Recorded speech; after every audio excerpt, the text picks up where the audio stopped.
महाराज जी, परीक्षा में कुछ असफलताओं के बाद मन व्यथित रहता है। एक तरफ लगता है कि मैं कहीं अपने साथियों से पीछे छूटता जा रहा हूँ, दूसरी तरफ लगता है अगर सफल नहीं हुआ तो मेरा क्या होगा। महाराज जी, ऐसे में महाराज जी मेरा मार्गदर्शन करें कि हाँ मैं कैसे बिल्कुल, अपने। ये नई अवस्था में ये सोच तो होती है।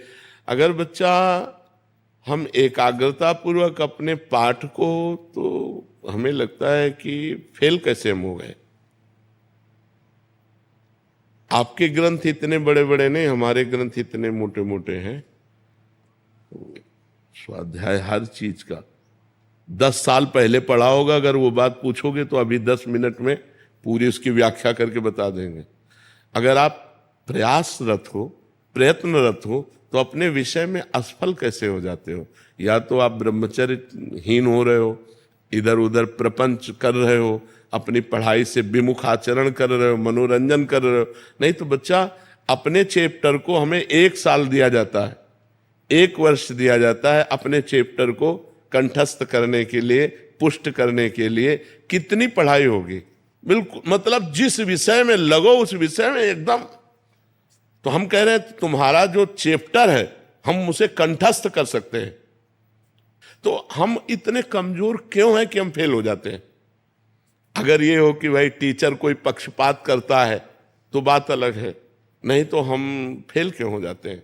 कहीं ना कहीं हम गलत हैं, हम अपनी गलती को सुधारें।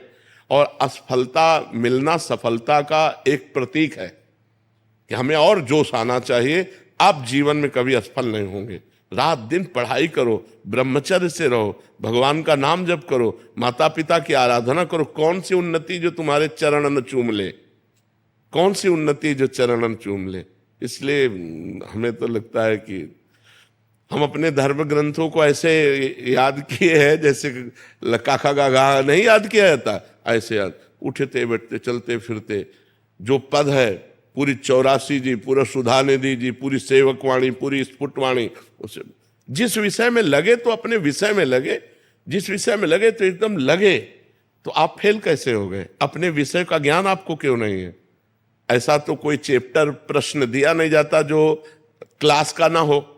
मान लो आप 12वीं में हैं तो 12वीं के क्लास के अंतर्गत ही आपको दिया जाएगा। ऐसा नहीं है कि आपको आगे का दिया जाए। आप जितनी क्लास में पहुंचते जाएंगे योग्यता, उतना ही आपको प्रश्न दिया जाएगा। तो हमको अपने चैप्टर को घुस करके घुन की तरह लगना चाहिए। जैसे गेहूं में घुन लग जाता है ना, पूरा खोखला कर देता है, ऐसे में अपने चैप्टर में लग करके पूरे चैप्टर को अपने माइंड पे बैठा लेना चाहिए। हमारा माइंड बहुत विस्तार से है, अनंत जन्मों के संस्कार भरे हुए हैं। छोटी सी चिप में मन की अनंत जन्मों के, तो ये सब पूरा आपको भर लेना चाहिए।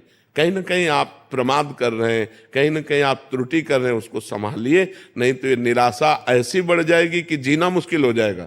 बच्चे, अभी बच्चे हैं ना, अब जैसे देखा कि जैसे इन्होंने कहा हमारे दोस्त सफल हो रहे हैं, तो दोस्तों के सामने नीचा, घर परिवार में जाने पर कि यार हमने यार इतने रुपए लगाए और तुम फेल हो गए, यार ठीक नहीं है। अब वो अंदर से इतना घुट जाता है कि उसे एक रास्ता दिखाई देता है। ऐसे कोटा में बहुत से बच्चे जो करते हैं, उसका कारण है कि उनको एक रास्ता नजर आता है कि अब मित्रों में कैसे जाऊं और घर के परिवार वालों को कैसे मुंह दिखाऊं। हर जगह ये आता है कि फेल फेल फेल, तो इससे अच्छा है कि हम कर लेते। कोई रास्ता थोड़ी है। आप भूत प्रेत बनोगे, फिर नाना प्रकार के और दुख भोगोगे। हमें चाहिए कि हम अपनी गलतियों का सुधार करें। मोबाइल में रील देखने में समय बर्बाद ना करें, गेम देखने में बर्बाद ना करें, गर्लफ्रेंड बॉयफ्रेंड वाली झंझट में ना पड़े, इस प्रपंच में ना फंसे। अगर आप सही से चलो और ब्रह्मचर्य धारण करो तो ब्रह्मचर्य में इतनी सामर्थ्य है कि सब कुछ याद हो सकता है। बच्चा सब कुछ याद हो सकता है। तो आप निराश मत हो, संयम में चलो और आगे उन्नति को प्राप्त हो। ऐसा नहीं कि बराबर अवनति हार ही हाथ लगेगी, ऐसा नहीं है। आप प्रयासरत रहो। ठीक है।